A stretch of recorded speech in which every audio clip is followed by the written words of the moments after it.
Les tableaux qui parlent, une série de podcasts par Francis Rousseau. Agostino José da Mota, 1824-1878. Nature morte avec fruits, Pinacothèque d'État de Sao Paulo, Brésil. C'est une des premières natures mortes de fruits tropicaux jamais peintes. Car si les natures mortes étaient abondantes, au XIXe siècle, personne n'avait encore représenté de fruits des tropiques autrement que sur des planches de botanique. Celle-ci est due au grand peintre brésilien Agostinho José da Mota, quasiment encore inconnu en Europe aujourd'hui, à l'exception du Portugal peut-être, auquel cette œuvre fut commandée par l'impératrice Teresa Cristina, née Marie-Thérèse de Bourbon des Deux Siciles, pour le palais de Pétropolis, dont elle entendait orner la salle à manger d'apparat de fruits exclusivement brésiliens.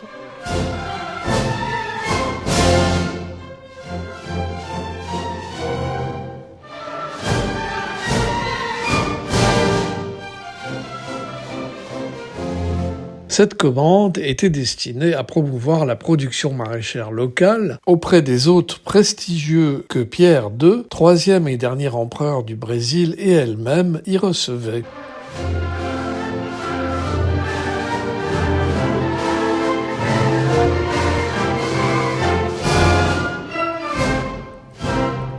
Elle est en réalité le plus complet des répertoires botaniques consacrés à ces plantes, certaines ayant même disparu de la nature dans la sinistre valse de l'extinction des espèces commencée au XXe siècle. Aujourd'hui encore, le résultat de la commande de l'impératrice étonne et laisse admiratifs les visiteurs. Lorsque l'impératrice, qui était elle-même d'origine italienne, chercha un peintre à la hauteur de la commande qu'elle lui destinait, on lui conseilla immédiatement Agostinho da Mota, qui avait déjà orné quelques salles à manger de l'aristocratie lisboète de ces natures mortes. Até a próxima. Sans même le vouloir, ces natures mortes eurent aussi un impact pédagogique indéniable, car en éblouissant l'Europe avec les belles couleurs et les étonnantes formes des fruits tropicaux, ils les faisaient aussi découvrir pour la première fois à un public qui en ignorait totalement l'existence jusque-là. Ainsi, sur cette toile, on peut reconnaître des avocats très verts, avec un noyau plus important que la chair, des caramboles ou pommes de Goa, qui, une fois tranchées, forment des étoiles, un marang décortiqué avec son aspect de grappe de gros pépins, et divers autres petits fruits, comme les fruits rouges dits du miracle, le tout entourant le sujet central qui reste lui aussi peu connu. Il s'agit d'une pomme Jacques, appelée fruit du pauvre ou tijac en créole. De fait, le jacquier, Artocarpus heterophyllus, est un des fruits tropicaux les plus étonnants. Il est parmi les plus grands qu'un être humain puisse consommer, puisque chaque fruit peut atteindre 90 cm. Avec sa peau hérissée, il peut sembler peu appétissant au premier abord. Pourtant, sa chair, très savoureuse, a un goût qui rappelle à la fois celui de l'ananas et de la mangue. Ses graines, grosses graines qui se consomment aussi, sont toxiques crues, mais tout à fait ingérables une fois bouillies ou grillées, et leur goût rappelle alors celui des pommes de terre. J'ai un faible pour les forts, j'aime les torts et adore tous les picadors, tous les matadors, tous les matamors.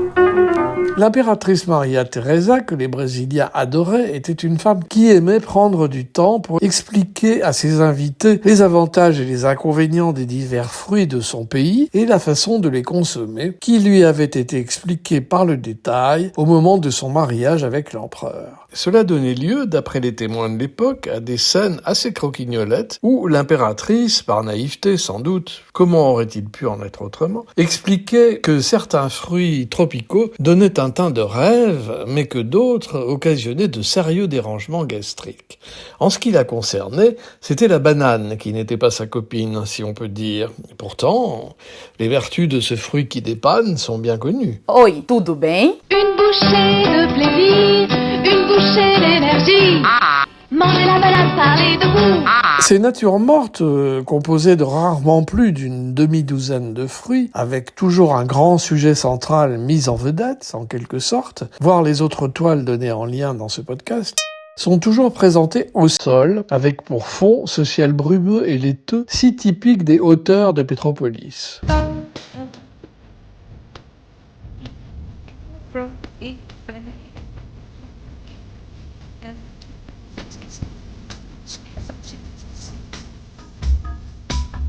Agostinho José da Mota était un peintre et un enseignant brésilien. Son penchant pour l'art s'est manifesté dès son enfance. En 1837, il s'inscrit à l'Académie impériale des beaux-arts de Sao Paulo, où il est un des étudiants les plus brillants et reçoit un prix qui lui permet de voyager en Europe dès 1850. En 1851, il part à Rome où il étudie sous la direction du peintre français Jean-Achille Benouville. Il passe 8 ans en Italie et y produit quelques très belles œuvres. De retour au Brésil en 1859, il commence à enseigner directement à l'Académie des Beaux-Arts de Rio de Janeiro, d'abord le dessin, puis le paysage. Agostinho da Mota fut aussi le pionnier de la peinture en plein air au Brésil, bien avant Georg Grimm qui en revendiqua cependant la paternité. À la fin de sa vie, très dépensier et menant un grand train, il connut quelques difficultés financières importantes et fut obligé de peindre des panneaux publicitaires pour une firme de Sao Paulo.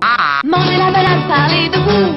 On peut encore voir la plupart de ces somptueuses natures mortes de fruits tropicaux, véritable répertoire des fruits et plantes du 19e siècle, au musée impérial du Brésil à Petrópolis, dans l'état de Rio de Janeiro, ou à la Pinacothèque d'État de Sao Paulo.